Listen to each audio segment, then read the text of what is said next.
ගෞරවනීය ස්වාමින් වහන්සේ කාරුණික පින්වත්නි අපි මීට කලින් වීඩියෝ වෙදී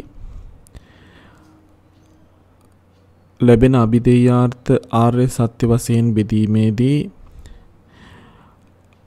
අරිය සත්‍ය කියන වචනේ අරිය කියන පදෙහි අර්ථය සත්‍ය කියන පදෙහි අර්ථය සාකච්ඡා කරලා දුක්ඛ සමුදය නිරෝධ මග්ග කියන මෙන්න මේ පද හතරේ අර්ථ විග්‍රහ කරගනිමිනුයි හිටියේ. එයින් අපි දුක්ඛ කියන පදේ අර්ථය කුමක්ද කියලා සාකච්ඡා කළා.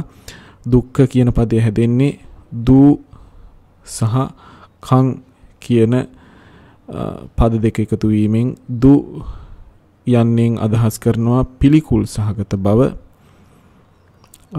දැන් අපි සුජන දුර්ජන කියලා හඳුන්වනවා. ඒ වගේ සුඛිත දුක්ඛිත කියලා හඳුන්වනවා. ඒ වගේ දුයන්නෙන් පිළිකුල් බව තමයි අර්ථවත් කරන්නේ. කං යන පදයෙන් අදහස් කරනවා, ශබ්දයෙන් අදහස් කරනවා හිස් බව. එතකොට පිළිකුල් කටයුතු හිස් බවක් යමක තියෙනවා නම් එය හඳුන්වනවා දුක්ඛ කියලා. ඊට පස්සේ දුක්ඛ සමුදය කියන පදය අපි පැහැදිලි කරගන්න බලමු. දුක්ඛ සමුදය කියන්නේ සං කියන ශබ්දය සංයෝගය හඟවනවා. උ ශබ්දය උප්පත්තිය දක්වනවා. අය කියන ශබ්දය කාරණය නැත්තම් හේතුව දක්වනවා. එතකොට මේ දුක්ඛ කියන එක අර වගේමයි. දුක්ඛ කියන්නේ යම් පිළිකුල් කටයුතු හිස් බවක් තියෙනවද ඒකට පරව තියෙන පදයක් සමුදය කියලා. මේ සමුදය කියන්නේ ශබ්ද තුනකින් හැදෙන එකක්. සං ඌ සහ අය කියන. එතකොට සං කියන එකෙන් කියවෙන්නේ සංයෝග, ඌ කියන එකෙන් උප්පත්තිය, අය කියන එකෙන් කාරණය නැත්තම් හේතුව. එබැවින් මෙහි සමුදය යනු අන්‍ය ප්‍රත්‍ය හා එක් වූ කල්හි දුක උපදවන්නා වූ කාරණය යන්නයි. ඒ කියන්නේ මොකක්ද? නැවත වතාවක් බැලුවොත් එතකොට සං කියන එකෙන් කිව්වේ සංයෝගය කියන එකනේ. සංයෝග වෙනවා වර්ණ සංයෝග කරන. අපි කහ පාට, රතු පාට, කොළ පාට මේ වගේ අපි සංයෝග කරනවා වර්ණ. එහෙම සං කියන වචනයෙන් කියවෙනවා අන්‍ය ප්‍රත්‍යයන් එක් වූ බව. එක්කේ විවිධ ප්‍රත්‍යයන් එක් වූ විට තවත් ප්‍රත්‍යයන් ඒහා මුසු වූ විට, ඒ කියන්නේ වෙනත් ප්‍රත්‍යයන්ගේ දායකත්වයක් ලැබුණු, සහයෝගය ලැබුණු අවස්ථාවක දුක උපදවන්නා වූ කියන શબ્දයෙන් කියන ඉපදවීමනේ. එතකොට දුක උපදවන්නා වූ උපදවනවා. කුමක්ද උපදවන්නේ? අන්‍ය ප්‍රත්‍යයන් එක්ක වුණාම දුක උපදවන්නා වූ අය කියන්නේ කාරණය.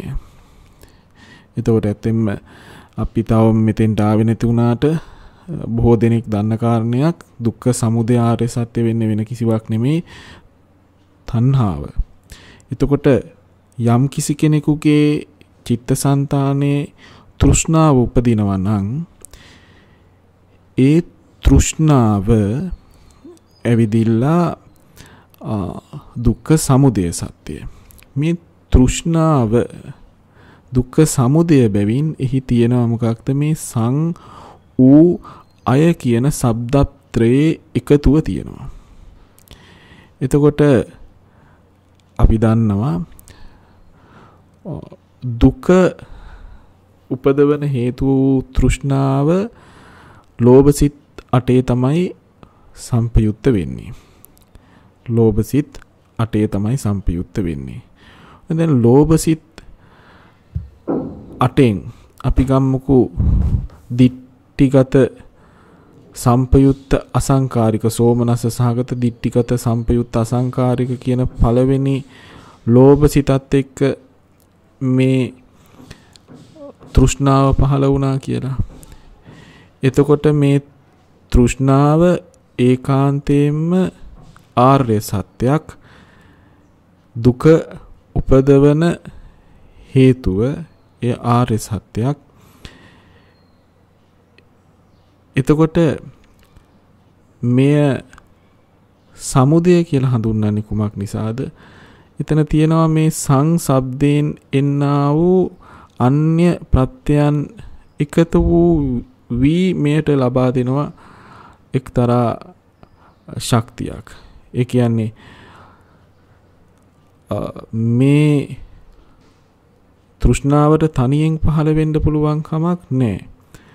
තෘෂ්ණාවට තමන් එක්ක සම්පයුක්ත අනික් චෛතසිකයන්ගේ සම්පයුක්ත ප්‍රත්‍යශක්තිය ලැබෙන්න ඕනේ. ඒවේ අත්‍ය ප්‍රත්‍යශක්තිය ලැබෙන්න ඕනේ. ඒවේ නිස්සරේ ප්‍රත්‍යශක්තිය ලැබෙන්න ඕනේ. ඒ වගේම අධිපති ප්‍රත්‍ය ලැබෙන අවස්ථාවේදී අධිපති ප්‍රත්‍යශක්තිය ලැබෙන්න ඕනේ. ඒ වගේම මෝහය නැමැති හේතුව නැතිව ලෝභයට තනියෙන් උපදින්න පුළුවන් කමක් නැහැ. ඒක නිසා මෝහය හේතු ප්‍රත්‍යයෙන් ප්‍රත්‍ය වෙන්න ඕනේ. මේ විදිහට මේ ප ဋ ාණ ප්‍රකරණයේ උගන්වන මේ ප්‍රත්‍ය ශක්ති තම් ප්‍රත්‍යයන් අන්‍ය ප්‍රත්‍යයන්ගෙන් මේ චෛතසික ධර්මයට ලැබිය හැකි ප්‍රත්‍ය ලැබෙන්නා වූ අවස්ථාවක තමයි මේ දුක්ඛ සමුදය හටගන්නේ. යම් කිසි පුද්ගලයෙක් සීලේක පිහිටා ඉඳන් සමාධියක් උපදවාගෙන මේ නාම රූප ධර්මයන් අනිත්‍ය දුක්ඛය අනාත්ම ආදී වශයෙන් ත්‍රිලක්ෂණයට නගමින් සිටින්නා වූ යම් යෝගාවචර ජීවිතයක් ගත කරමින් සිටිනා වූ අවස්ථාවක විපස්සනා භාවනාමය කුසල් සිත් පහළ වෙන්නා වූ අවස්ථාවක අන්න මේ තෘෂ්ණාවට අන්‍ය ප්‍රත්‍යයන්ගේ සහයෝගය ලැබෙන්නේ නැහැ. ප්‍රත්‍ය එකතු වෙන්නේ නැහැ. මේ තෘෂ්ණාව උපදවන්න.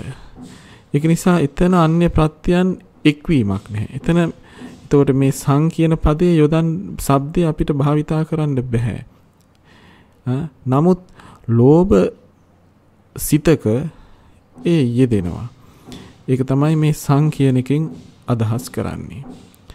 ඊට පස්සේ එහෙම අනිත් ප්‍රත්‍යයන්ගෙන් උපකාරය ලැබුණහම අනාගතේ කිසිම කලෙක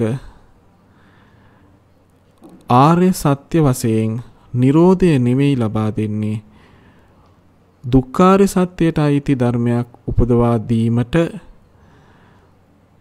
උපකාර වෙන ධර්මතාවයක් තමයි එතන ගොඩනගන්නේ. ඒ නිසා දුක උපදවන්නා වූ කියන උ කියන එකෙන් අය කියනවා ඒ උපදින්න තෘෂ්ණාව කොරිජුව නැත්තම් උපනිශ්‍රය වශයෙන් හෝ යම්කිසි විදිහකින් හේතු වෙනවා, කරුණු වෙනවා. කුමක් නිසා, කුමක් සඳහාද? ජාති ජරා ව්‍යාධි මරණ ආදී දුක උපදවන්න. කිසිම කලෙකත් අන්‍ය ප්‍රත්‍යයන්ගෙන් සහයෝගය ලැබගෙන දුක ඉපදවීමට මිසක් සැපයක් ඉපදවීමට තෘෂ්ණාව උපකාර කරන්නේ. ඒක නිසා මෙයට කියනවා දුක්ඛ සමුදය ආර්ය සත්‍ය කියලා නේ. ඒකට සමුදය කියන වචනේ ගොඩනගෙන්නේ ඔන්න ඔය විදිහට.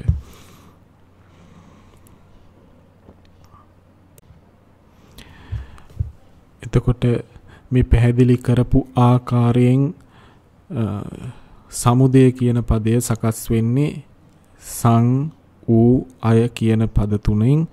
එතකොට ඔබ ඉදිරියේදී දුක්ඛ සමුදය ආර්ය සත්‍ය හැටියට තෘෂ්ණාව කතා කරද්දී මේ ආවර්ජනා වෙන්නට ඕනේ ඔබට මේ තෘෂ්ණාව දුක්ඛ සමුදය ආර්ය සත්‍ය හැටියට දක්වන්නේ එහි තියෙන මේ සං ඌ අය කියන ශබ්ද තුනෙන් ලබා දෙන අර්ථය ගැබ් වෙලා තියෙන නිසාය කියන කාරණය. ඊට පස්සේ දුක්ඛ නිරෝධ කියන කාරණය නි ශබ්දය නැතිවීම හේවත් අභාවය හඟවයි. නි කියන ශබ්දය නැතිවීම හේවත් අභාවය හඟවයි. රෝධ කියන ශබ්දය හැසිරීම පැවැත්ම දක්වයි කියලා කියවෙනවා. එබැවින් මෙහිදී දුක නැමැති පැවැත්මෙහි අභාවය නිරෝධ නම් වේ. එතකොට නිරෝධ සත්‍ය බවට පත් වෙන්නේ අපි දන්නවා නිර්වාණය. නිර්වාණය රූපාදී ස්කන්ධයන් නැති තැන. එත්ත පඨවීච ආපෝච්ච තේජෝ වායෝන ගාදති. එහෙමනේ සඳහන් වෙන්නේ. එත්ත නාමංච රූපංච අසේසෝ උපරුජ්ජති. ඒ නාම රූප ධර්මයක් නැහැ නිර්වාණය කියන තැන.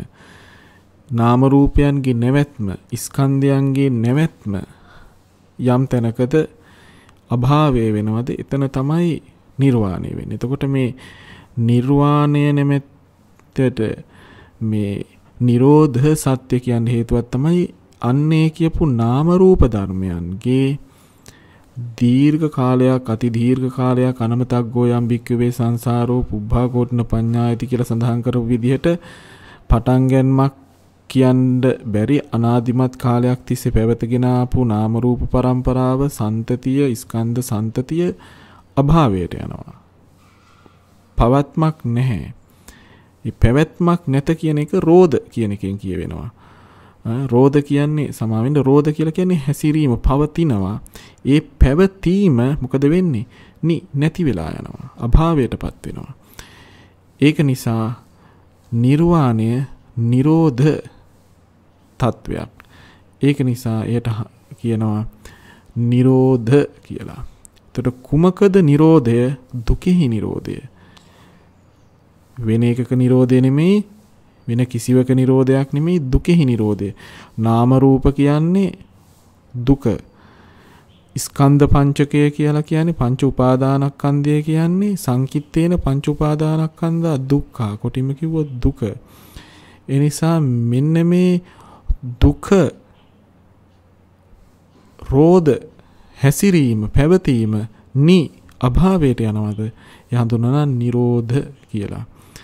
ඉතින් මේ සද්ද සකස් වෙන ආකාරය නිරුක්ති හා පද මේ ශබ්ද ශාස්ත්‍රය අනුව හැදෙන දේවල්. ඉතින් මෙවුවා මේ මෑත කාලේ එක එක්කෙනා එක විදිහට අර්ථ කථනය කරනවා. සමහර වචන මේ පාලි පද පටලවා ගන්න අවස්ථා දකින්න තියෙනවා. සිංහල වචනත් එක්ක සමහර වෙලාවට පටලවා ගන්නවා. දැන් ඔය නිරෝධ කියන එහෙම පදය ගත්තාම රෝධ කියන එකේ තියෙන්නේ මහ ප්‍රාණ දයන්න.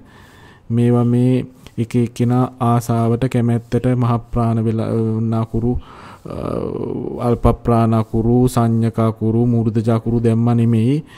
භාෂාවක එක්තරා රීතියක් තියෙනවා. රටකට නීතියක් තියෙන්න ඕනේ. නීතියක් නැති වුනහම නීතිය වල් වැදුනහම සත්වයා වල්මත් වෙනවා. ඒ වගේ භාෂාවකට තියෙනවා රීතියක්. ඒ භාෂාවේ තියෙන රීතිය උල්ලංඝනය වුනහම භාෂාව වල්මත් වෙනවා. භාෂාවක් පාවිච්චි කරන්නේ sannivedanaya සඳහා. සත්වයන්ට තියෙන ඊටාම පටු සමාවෙන්න මේ සත්වයෝ කියලා කිව්වේ අපි තිරිසංගත සත්වයන් අපිට ඇහැට පේන්න ඉන්න තිරිසංගත සත්වයන් ගත්තා. තිරිසංගත සත්වයන්ට තියෙන්නේ මේ සතුන්ට තියෙන්නේ ඊටාම පටු sannivedana ක්‍රමයක්. ඔවුන්ගේ ශබ්දය මේ භාෂාව දියුණු නැහැ. ඒක නිසා ඔවුන්ගේ sannivedanaya හරි දුර්වලයි. විශාල දෙයක් sannivedanaya කරන්න බෑ. ගැඹුරු අර්ථයක් sannivedanaya කරන්න පුළුවන් කමක් නැහැ. නමුත් මේ මිනිස්සයා ගත්තහම අපිට විශාල භාෂා සමූහයක් අපි අතර භාවිතා වෙනවා. ඒ බොහෝ භාෂාවල බොහෝමයක්ම භාෂාවල එක්තරා රීතියකට තමයි භාෂා සකස් වෙලා තියෙන්නේ. ඒ නිසා ඒ රීති අනුගමනය කරමින් ඉතා නිවැරදිව යම්කිසි දෙයක් sannivedanaya කරන්නට පුළුවන්. නමුත් ඒ රීති උල්ලංඝනය කරාම මේ sannivedanaya වෙන කරුණත් විකෘති වෙනවා. විකෘති දෙයක් තමයි sannivedanaya වෙන්නේ. ඒ නිසා නීතිය වල්වැද්දෙනවා වගේ තමයි නීතිය පිළිබඳව අවබෝධයක් නැති අය නීතියෙන් වැඩක් නැහැ කියා හෝ Tamanට කැමති විදිහට නීතිය අර්ථකථනය කළොත් ඒ රට නීතියක් නැති රටක් බවට පත් වෙනවා. වල්මත් වුණු රටක් බවට පත් වෙනවා. ඒ වගේ යම් කිසි පිරිසක් යම් භාෂාවක පවතින රීති උල්ලංඝනය කරනවා නම් රීතිය වැඩක් නැහැ කියලා පැත්තකට දානවා. නැත්නම් Taman කැමති විදිහට රීති ගොඩනගා ගන්නවා නම් එතනදී භාෂාව වල්මත් වෙනවා. වල්මත් වුණු භාෂාවකින් වල්වැදුණු අදහසක් මිස පිරිසිදු අදහසක් දෙන්න පුළුවන් කමක් නැහැ. ඒක නිසා මේ නිරුක්ති ආදිය අපි ධර්මඥානය ඇති විනයඥානය ඇති භාෂාඥානය ඇති අපේ ඇදුරු පරම්පරාවන්ගෙන් පිළිගත් සම්මතයට අනුව විචක්ෂණ නුවණින් එහි සාවද්‍ය නිර්වද්‍ය භාවය දැනගෙන තමයි පාවිච්චි කරන්නට ඕනේ. දැන් මේ වචන මේ අපි හිතලා හදලා ගත්ත වචන නෙමෙයි. මේ සෑම එකකම අපි ඔබේ පහසුව තකා අදෝලිපි වලින් මේ පාට උපුටාගත් තැන් සඳහන් කරලා තියෙනවා. දැන් මේ පාඨය යස්මා නිසද්ධෝ අභාවං රෝධ සද්ධෝච චාරකන් දීපේති තස්මා අභාවෝ එත් සංසාර චාර සංකාතස්ස දුක්ඛ නිරෝධස්ස සබ්බගති ශුඤ්ඤත්තා සමදිගතේවා යස්මින් සංසාර චාරක සංකාතස්ස දුක්ඛ නිරෝධස්ස අභාවෝ හෝති තප්පටිපක්ඛත්තා තිපි දුක්ඛ නිරෝධಂತಿ උච්චති දුක්ඛස්සවා අනුපාද නිරෝධ පච්චයත්තා දුක්ඛ නිරෝධಂತಿ කියලා විභංග අට කතාවේ බුරුම පොතේ 78 වෙනි පිටුවෙන් උපුටාගෙන තමයි මේ අපි ඉදිරිපත් කරන්නේ. ආව ගියාවට නෙමෙයි. ඊළඟ කාරණය තමයි දුක්ඛ නිරෝධ ගාමිනී පටිපදා කියන පදය. යම් ක්‍රමවේදයකින් එදෙසට ගමන් කරන නිසා දුක්ඛ නිරෝධය සිද්ධ වේද දුක්ඛ නිරෝධයට පැමිණීමට ප්‍රතිපදාව වේද එබැවින් දුක්ඛ නිරෝධ ගාමිනී පටිපදා නම් වේ කියලා සඳහන් කරනවා. එතන නම් අර ශබ්ද අනුව දක්වලා නැහැ. නිරුක්තියක් දීලා තියෙන්නේ. යස්මා ඒතං දුක්ඛ නිරෝධං ගච්ඡති ආරම්මන වශයෙන්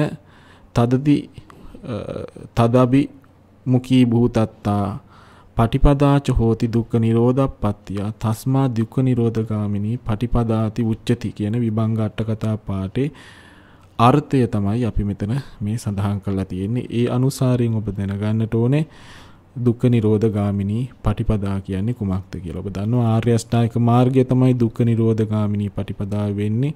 එතකොට දුක්ඛ නිරෝධ ගාමිනී පටිපදාරේ සත්‍ය හැටියට ඔබ ආර්ය අෂ්ටාංගික මාර්ගය ගැන කියනකොට ඔබට සිහියට එන්න ඕනේ යම් ක්‍රමවේදයකින් එදෙසට ගමන් කරන නිසා දුක්ඛ නිරෝධය සිද්ධ වේද දුක්ඛ නිරෝධයට පැමිණීමට ප්‍රතිපදාව වේද එන්නේ ඒ නිසා තමයි මෙයට දුක්ඛ නිරෝධ ගාමිනී පටිපදා ආර්ය සත්‍ය කියලා සඳහන් කළේ කියන කාරණය සිහිපත් වෙන්න ඕනේ ආර්ය අෂ්ටාංගික මාර්ගය ගැන කතා කරන සෑම අවස්ථාවකදීම. මීළඟට අපි කතා කරන්නේ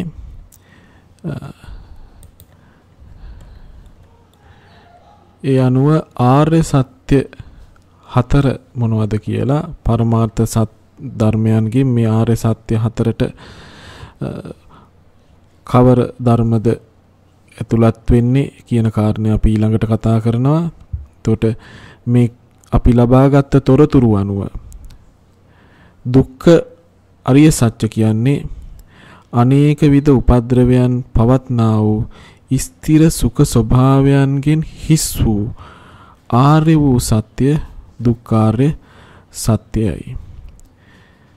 ඒ කියන්නේ එනම් ලෞකික සිත් 81 තත්සම්පයුත්ත ලෝභය වර්ජිත චෛතසික 51 රූප 28 යන මෙම ධර්ම. මෙතන එතකොට අයිති වෙන්නේ නැත්තේ ලෝකෝත්තර සිත් 8 හා තත්සම්පයුත්ත චෛතසික 36 දෙන්නේ නැහැ. ඒ වගේම ලෞකික සිත් 81ත් එක්ක යෙදෙන චෛතසික වලිනුත් ලෝභය ගන්නෙ නැහැ. මොකද ලෝභය වෙනමම සත්‍යයක් හැටියට අපි සලකනවා සමුදය සත්‍ය නිසා. ඒ නිසා ලෝභය අපි සමුදය සත්‍යයටයි ගන්නෙ. නිසා යත් ඉවත් කරාම ලෞකික සිත් වලින් යෙදෙන චෛතසික වලින් 51යි දුක්ඛාර සත්‍යයට අයිති වෙන්නේ. රූප 28 ඒ දුක්ඛ ආර්ය සත්‍යයට අයිති වෙනවා. එතකොට ඇත්තටම ගත්තාම ලෝභ සමාවෙන්න ලෝකෝත්තර සිත් 8 සහ තත්සම්පයුත්ත චෛතසික 36 නිර්වාණය සහ දුක්ඛ සමුදය වෙන ලෝභය තමයි දුක්ඛාර සත්‍යයට වැටෙන්නේ නැත්තේ. අනික් සියල්ල වැටෙන්නේ දුක්ඛ ආර්ය සත්‍යයට. ඉතින් මේ දුක්ඛ ආර්ය සත්‍යයට අයිති ධර්මයක් පිළිබඳව ඔබ කතා කරද්දී ඔබට මේ අදහස හිතට දැනෙන්නට ඕනේ. අමතක කරන්න එපා. හිතට ගන්න. අනේක විද උපද්‍රවයන් පවත්නා වූ මේ කතා කරන ලෞකික කුසල් සිත් 81 ලෝභය වර්ජිත චෛතසික 51 තත්සම්පයුත්ත චෛතසික 28 කියන මේ ධර්ම ටික ඔබ අනේක විද උපද්‍රවයන් පවත්නා වූ දෙයක් හැටියට තමයි දකින්නට ඕනේ. ඒ වගේම ස්ථිර සුඛ සුභ කියන ස්වභාවයන්ගෙන් හිස් වෙච්ච දෙයක් හැටියටයි ඔබ දකින්නට ඕනේ. ඒ බව කවදාවත් බොරු වෙන්නේ නැති ආර්ය වුණු සත්‍යයක් හැටියටයි ඔබ දකින්නට ඕනේ. එතකොට තමයි ඔබ දුක්ඛාර සත්‍ය දැක්ක වෙන්නේ. ඒකට මේ කාරණේ හිතාමතා නෙමෙයි ප්‍රත්‍යක්ෂ කොට ඔබ විදර්ශනාව තුලින් දැක ගන්නට ඕනේ. නමුත් එතෙන්ට එනතුරු අවම වශයෙන් මේ සුතමය වශයෙන් ඔබ ගොඩනගා ගන්න දැනුමත් සුළුපටු එකක් නෙමෙයි. ඔබ පොතපත කියවද්දි ධර්ම ශ්‍රවණය කරද්දි අධ්‍යයන කටයුතු කරද්දි දුක්ඛාර සත්‍යයට අයිති ධර්ම ගැන කතා කරන සෑම අවස්ථාවකම ඔබේ ඥාණයට මෙනෙහි වෙන්නට ඕනේ. ඔබට ආවර්ජනය වෙන්න මෙන්න මේ තමයි මේ දුක්ඛ ආර්ය සත්‍ය. උදාහරණයකට අපි දන්නවා අකුසලයක් කරාම අකුසල විපාක හැටියට අපි ප්‍රතිසන්දි ගන්නේ සතර අපායේ. සතර අපායෙන් එක ප්‍රතිසන්දි ගන්න උපකාර වෙන්නේ අකුසල විපාක සම්තිරණ සිත. අකුසල විපාක සම්තිරණ සිත ගත්තාම මේ සිත අපි උපද්‍රවයන්ට පමුණවන්නේ අනේක විත උපද්‍රවයන්ට. ඒක අපිට තේරුම් ගන්න පුළුවන්. ඒ ස්ථිර නැහැ. සුඛ සුභ ස්වභාවයකින් අපිට කියන්න පුළුවන් කමක් නැහැ. නමුත් ඇත්තටම අකුසල විපාක සිත පමණද ඒ සිත පමණද නැත්නම් ඒ සිතත් එක්ක වගේම අනිකුත් අකුසල විපාක සිත් 6 පමණද නැහැ. එතෙන්ට පැමිණෙව්වේ කවුද? ඒ අකුසල විපාකයන්ට අපිව යොමු කළේ කවුද? අප විසින්ම ජනනය කරගත්ත අකුසල කර්මය. අකුසල කර්ම ජනිතය වෙන්නේ කොතනද? අකුසල ජවනයන්ගේ අකුසල සිත් හා සම්පයුක්ත චේතනාව. සේන අකුසල සිතුත් තත් සම්පයුක්ත චෛතසිකත් අනේක උපද්‍රව සහිතයි. ස්ථිර නැ සුඛ සුභයි කියලා ගන්න බෑ. ඉතින් එතකොට කුසල් සිත් ගත්තාම ඒවා උපද්‍රව රහිතයි. ස්ථිරයි සුඛයි සුභයි කියලා ගත යුතුයද? ඒ ගන්නත් බෑ. අපි හිතන්නේ එහෙමයි. නමුත් ආර්ය සත්‍ය වශයෙන් ගත්තාම යම් කිසි කෙනෙක් මේ ධර්මතා උපද්‍රව රහිතයි ස්ථිරයි සුඛයි සුභයි කියලා හිතාගෙන පුඤ්ඤාභි සංකාර ආනෙන්ජාභි සංකාර රැස් කරලා කිසි කලෙකත් ජාති ජරා ව්‍යාධි මරණ ශෝක පරිදේව දුක්ඛ දෝමනස්යන්ගෙන් ඈතර වෙන්නේ නැහැ. ඔහු පැමිණෙන්නේ භවග්ගතම්පි සම්පත්තා පුනාගච්ඡanti දුක්ගතින් භවාග්‍රය දක්වා ඔසවා තැබුවත් උක්කිතා පුඤ්ඤ තේජේන මේ පින්කම් වල බලයෙන් භවග්ගතම්පි සම්පත්තා පුනාගච්ඡanti දුක්ගතින් භවාග්‍රයට ගියත් ආපහු එන්න වෙන්නේ දුගතියට. එහි අර්ථයෙන් ගත්තාම ලෞකික කුසල් සිත් එකක්වත් උපද්දව රහිත ස්ථිර සුඛ දේවල් නෙමෙයි. එහි විපාකත් එහෙමයි. එපමණක් නෙමෙයි ක්‍රියාසිත 20මත් එහෙමයි. රූප 28 ගැන කතාවක්ම නැහැ. අපි භවයක් පාසා බොහොම මාරුවෙන් ගොඩ ගා ගන්න රූප බොහොම මාරුවෙන් පවත්වාගෙන යන රූප ඒ තැන දි รา පත් වෙමින් වැය වෙමින් යන බව අපිට ප්‍රත්‍යක්ෂයි. ඉතින් මෙන්න මේ හැඟීම ඔබට කාවදින්නට ඕනේ මේ වගේ හදාරද්දී සුතමේ ඥානයේ වශයෙන් ඒ දේවල් පිළිබඳව ලබන ඥානය පවා පකතෝපනිශ්‍රයෙන් ඔබට උපනිශ්‍රේ වෙනවා යම් කිසි දවසක භාවනාත්මය ඥානයෙන් ප්‍රත්‍යක්ෂ කරගන්න. ඊළඟට අපි බලමු දුක්ඛ සමුදය අරිය සත්‍ය. අනිකුත් ප්‍රත්‍යහා එක් වූ කල්හි දුක උපදවන්නා වූ කාරණය හෙවත් ප්‍රත්‍ය ඇති කල්හි දුක උපවන්නා වූ හේතුව නම් වූ ආර්ය වූ සත්‍ය දුක්ඛ සමුදය ආර්ය සත්‍යයි. එනම් ලෝභයයි. ලෝභය ගැන කතා කරනකොට ඔබ සිහි තබා ගන්න අනිකුත් ප්‍රත්‍ය එක්කහු වෙච්ච ගමන් දුක උපදවන්න හේතු වෙන කාරණයක් තමයි ලෝභය කියලා කියන්නේ කියන එක. දැන් අර දුක්ඛ ආර්ය සත්‍ය ගැන මට තව දෙයක් කියන්න අමතක වුණා. ඒ කියන්නේ දැන් මේ දේ කියා දුන්නා ඔබට අනේක විද උපද්‍රවයන් පවත්නා වූ ස්ථිර සුඛ ස්වභාවයන්ගෙන් හිස්සූ කියලා. එතකොට සර්පයා ගැන පියෙක් දරුවෙක්ට කියා දෙනවා සර්පෙක් කියන්නේ මොකෙක්ද වෙන්න පුළුවන් හානිය මොකක්ද කියලා සර්පයාගේ හැටි දීලා පෙන්නලා කියා දුන්නට පස්සේ දරුවා දැනගන්නට ඕනේ සර්පේ දැක්කම මේ තාත්තා කියපු සර්පයා අල්ලන්න හොඳ නෑ ළඟට යන්න හොඳ නෑ ඈත් වෙන්නට ඕනේ කියලා දැනගන්නට ඕනේ. ඒ වගේ තමයි මේ පිළිබඳව අපි ඉගෙන ගන්න. ඉතින් සර්පයා ගැන කියා දුන්නට පස්සේ සර්පයා අල්ලන්නම කැමති නම් අල්ලුවටත් කමක් නෑ. ඉතින් දෂ්ට කරන එක නවත්තන්න පුළුවන් කමක් ඇත්තේ නෑ. ඒකින් හානියක් අයහපතක් වෙන එක නවත්තන්න පුළුවන් කමක් නෑ. ඒ නිසා මේ ඉගෙනීම අපි හැකිතාක් ආවර්ජනා කරමින් අමතක නොකර ප්‍රයෝජනයට අරගන්නට ඕනේ. ඊට පස්සේ අපි දුක්ඛ ආර්ය සත්‍ය කතා කළා, දුක්ඛ සමුදය ආර්ය සත්‍ය කතා කළා, දුක්ඛ නිරෝධ ආර්ය සත්‍ය ගැන කතා කරනකොට දුකෙහි නොපැවැත්ම නම් වූ ආර්ය වූ සත්‍ය දුක්ඛ නිරෝධ ආර්ය සත්‍ය. ඒ කියන්නේ නිර්වාණය. ඊළඟට මෙතන අංකයයි එන්න ඕනේ ඇත්තටම. 4 වෙනි අංකයෙන් කියවෙන්නේ දුක්ඛ නිරෝධ ගාමිනී පටිපදාරිය සත්‍ය කියන්නේ දුක්ඛ නිරෝධයට පමුණුවන්නා වූ ප්‍රතිපදාව නම් වූ ආර්ය වූ සත්‍ය දුක්ඛ නිරෝධ ගාමිනී පටිපදා ආර්ය සත්‍ය. ඒ කියන්නේ මාර්ගසිත 4 හා සම්පයුක්ත වූ සම්මා දිට්ඨිය ආදී මාර්ගාංග සංඛ්‍යාත චෛතසික 8. ඒ කියන්නේ ප්‍රඥා විතක්ක සම්මා වාචා සම්මා කම්මන්ත සම්මා ජීව විරිය සති ඒකග්ගතා කියන චෛතසික 8 සම්පූර්ණ මාර්ගසිත 4ම ඒ වගේම එහි දෙන සියලුම චෛතසික ගන්නෑ මේ 8 විතරයි ගන්නේ.